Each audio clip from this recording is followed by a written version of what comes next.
নারীদের জন্য যে প্রস্তাবনাগুলো এসেছে সেগুলোর দিকে যাই।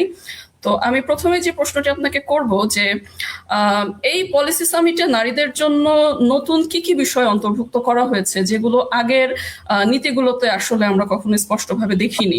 আসলে নারী সমাজকে নিয়ে আমাদের ভাবনা, অনেকে হয়তো রং কনসেপশন আছে আমাদের বাংলাদেশ জামাত ইসলামের ব্যাপারে, কিন্তু আসলে নারীদের জন্য সবচেয়ে নিরাপদ একটা পরিবেশ কিন্তু বাংলাদেশ জামাত ইসলামী তার সাংগঠনিক ক্ষেত্রেও দিয়েছে এবং তারা রাষ্ট্রীয় ক্ষেত্রে সেটা বাস্তবায়ন করতে চায়।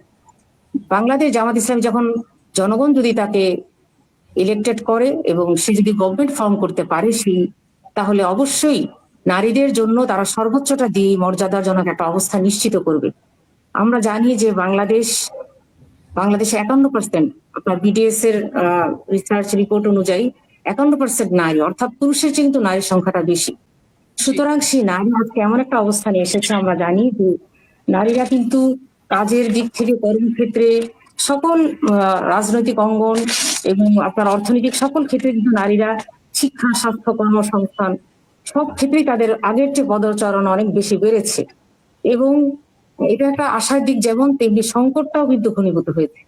আমরা নারীর যে নিরাপদ একটা পরিবেশ, নারীর যে নিরাপদ একটা কর্মবান্ধব পরিবেশ, নারীর যে একটা সোশ্যাল সিকিউরিটি দরকার, এগুলো খুব বেশি আমরা ফিল করছি। আমি আজকে অত্যন্ত দুঃখ ভারাক্রান্ত হৃদয়ে আপনাদের সামনে বসেছি। আপনারা নিশ্চয়ই জানেন, পলিটিক্যাল কনসাসনেস সবার আছে আমি মনে করি।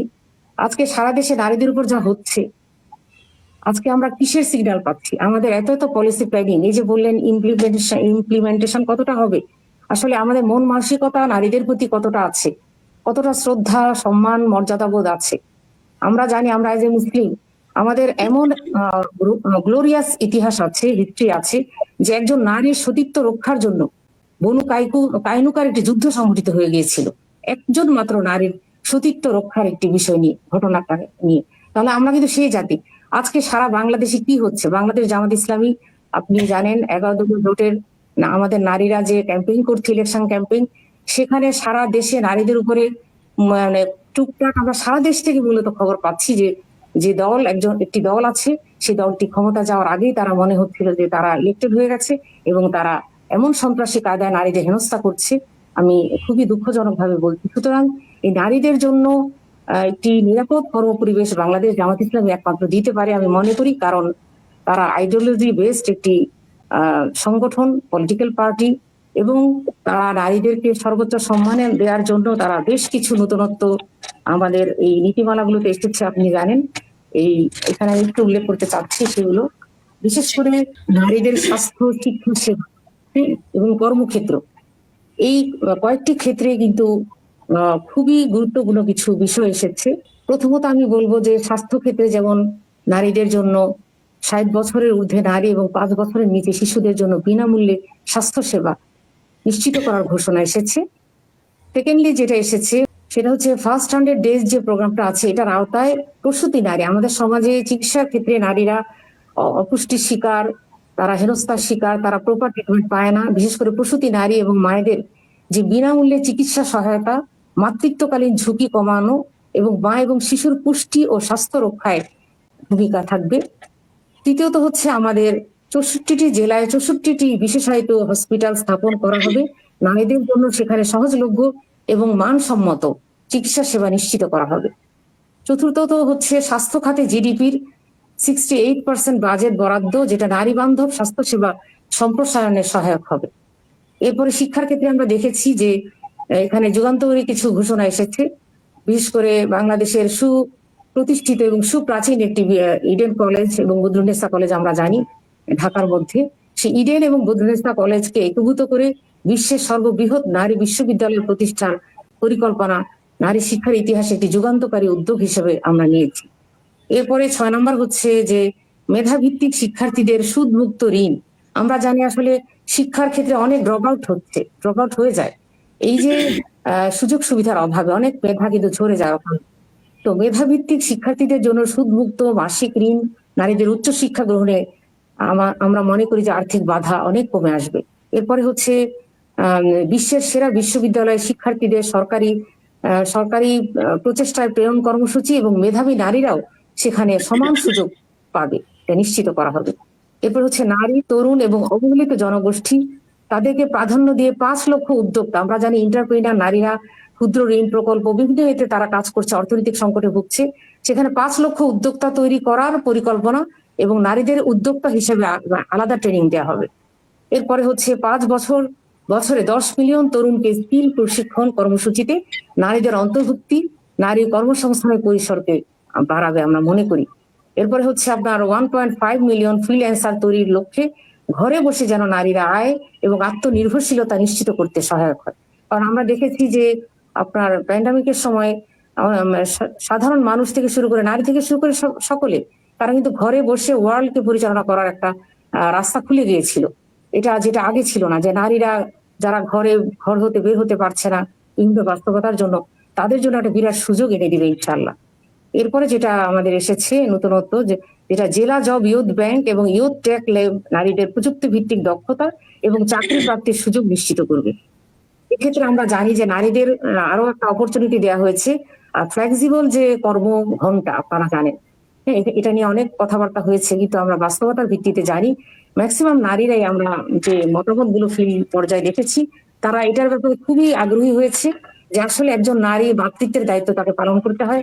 পরিবারকে টিকিয়ে রাখার জন্য একটা সমাজের যে স্ট্রাকচার, মূল স্ট্রাকচার হচ্ছে পরিবার, সেই পরিবারের বেসটাকে ঠিক রাখার জন্য নারীকে পরিবারে সমান সময় দিতে হচ্ছে। তাহলে যে নারীটার পরিবারের সময় দিতে হচ্ছে, তাকে আবার কর্মক্ষেত্রে যখন সমান পুরুষের সমান সময় দিতে হচ্ছে, তখন কিন্তু পরিবার ব্যবস্থাটা অনেক বেশি বিঘ্নিত হচ্ছে এবং সেটা ভেঙে যাওয়ার অবস্থা। আজকে আমাদের সামাজিক যে অবক্ষয়গুলো দেখতে পাচ্ছি, আপনার যে ক্রাইম গুলো হচ্ছে, সোশ্যাল যে এবিউজ গুলো হচ্ছে, এগুলো সব কারণ কিন্তু একটাই, যে পরিবারের ভিত্তিটা মজবুত না থাকার কারণে।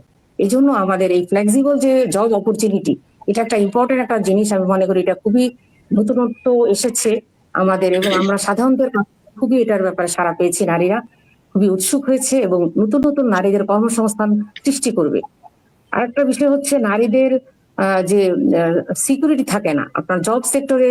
যখন নারী প্রেগনেন্সি টাইম, হ্যাঁ, নারী যখন সে ইয়েতে চলে যায়, ম্যাটারনিটি লিভে চলে যায়, তখন কিন্তু অনেক নারীর চাকরি চলে যায়। আপনারা জানেন প্র্যাকটিক্যালি যারা এই অঙ্গনে আছেন, যে এটা এই যে সেফটি একটা আপনার সিকিউরিটি একটা কি বলে জব এনভায়রনমেন্ট, এটা আমরা ইনশাল্লাহ আমাদের নীতিমালায় এসেছে এটা নিশ্চিত করার জন্য।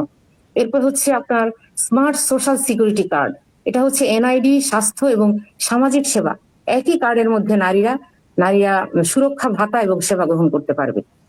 এরপরে যে বিষয়টা, যে আমরা ভাতা কেন্দ্রিক আমরা নারীদেরকে অক্ষম করে রাখতে চাই না। যারা আগ্রহী মেধাবী নারী, তারা যেন তাদের স্কিল ডেভেলপমেন্টের মাধ্যমে তারা তাদের বিভিন্ন অঙ্গনে তারা সমান প্রবেশ করতে পারে, পার্টিসিপেশন থাকে। তো ইকুয়াল পার্টিসিপেশনের জন্য আমাদের এই তাদের স্কিল ডেভেলপমেন্ট প্রোগ্রাম নারীদের জন্য রাখা হয়েছে। এরপরে যেটা সকল শিশুর জন্য বিনামূল্যে খাদ্য সরবরাহ কর্মসূচি, নারীদের পারিবারিক পুষ্টি এবং দায়িত্বের চাপ কমানো, এটা আমাদের প্রত্যেক মায়ের জন্য একটা বাড়তি একটা, আপনি জানেন যে আমরা চাকরিজীবী যারা নারীরা তাদের আরো বেশি থাকে, যে এবং যাদের অর্থনৈতিক নিশ্চয়তা নেই, যাদের দিনে আনে দিনে খায় এমন নারীরা, কর্মজীবী নারীরা আছে, যারা শ্রমিক শ্রেণী, এই যে সকল শিশুর জন্য বিনামূল্যে খাদ্য সরবরাহ, এটা আমরা উন্নত দেশে দেখতে পাচ্ছি। আমরা আশা করছি বাংলাদেশ জামাত ইসলাম যে ওয়েলফেয়ার স্টেট গঠন করবে, তার যে রূপরেখা আছে তার মধ্যে অন্যতম হচ্ছে শিশুর খাদ্যকে বিনামূল্যে করা এবং নারীদের পারিবারিক পুষ্টি এবং দায়িত্বের চাপটা কমানো। এবং আমরা জানি যে গৃহস্থলী যে কাজটা করে, এটাকে আমাদের জিডিপিতে একটা ইতিবাচক প্রভাব ফেলছে, কিন্তু এটা কিন্তু কোনো মূল্যায়ন হচ্ছে না। এই জন্য নারীদেরকে সুদবিহীন ঋণ সুবিধা দেওয়া, তাদেরকে উদ্যোক্তা তৈরি এবং গৃহস্থলী অর্থনীতিতে ইতিবাচক একটা ধারা অব্যাহত থাকবে আমরা আশা করছি। এভাবে আমরা মোটামুটি নারীদেরকে আমরা, এবং সবশেষে যেটা বলবো, শিক্ষার ক্ষেত্রে আমরা যে সর্বোচ্চ পর্যায়ে নারীদেরকে ফ্রি করা হয়েছে, মানে আমাদের নীতিমালা আছে যে উচ্চ শিক্ষার ক্ষেত্রে তাদেরকে সাপোর্ট দেওয়া হবে, এটা আমাদের আমি মনে করি বিশেষ একটি দিক আমাদের নারী শিক্ষা উন্নয়নের ক্ষেত্রে প্রভাব ফেলবে ইনশাআল্লাহ। এছাড়া আমাদের স্বাস্থ্য, শিক্ষা, কর্মসংস্থান, সামাজিক নিরাপত্তা, এই সকল ক্ষেত্রে রাষ্ট্রীয় যে অবস্থাটা আছে মূল কাঠামোকে ঠিক রেখে এর মধ্যে প্রয়োজনীয় পরিবর্তন আনা হবে, যার মাধ্যমে নারীরা যে অর্থনৈতিক ক্ষেত্রে খুবই তারা নিগৃহীতের শিকার হয়, আমরা জানি নিগৃহীত হয়, বিশেষ করে তাদের পারিবারিক আইন, নারীর উত্তরাধিকার আইন, নারীর বিয়ের ক্ষেত্রে তার যে দেনমোহর, এগুলো কিন্তু নিশ্চিত হয় না। এটা আপনার টপ টু বটম সকল পর্যায়ে আমরা এটা দেখতে পাচ্ছি। তো আমরা এক্ষেত্রেও আমাদের চিন্তা আছে যে নারীর এই অর্থনৈতিক ক্ষমতায়নকে কিভাবে মজবুত করা যায় এবং তার মর্যাদা এবং সকল ক্ষেত্রে অংশগ্রহণকে বাড়িয়ে আমরা যেন একটা ইনক্লুসিভ ন্যায়ভিত্তিক সমাধান করতে পারি, এটা আমাদের অন্যতম পলিসি।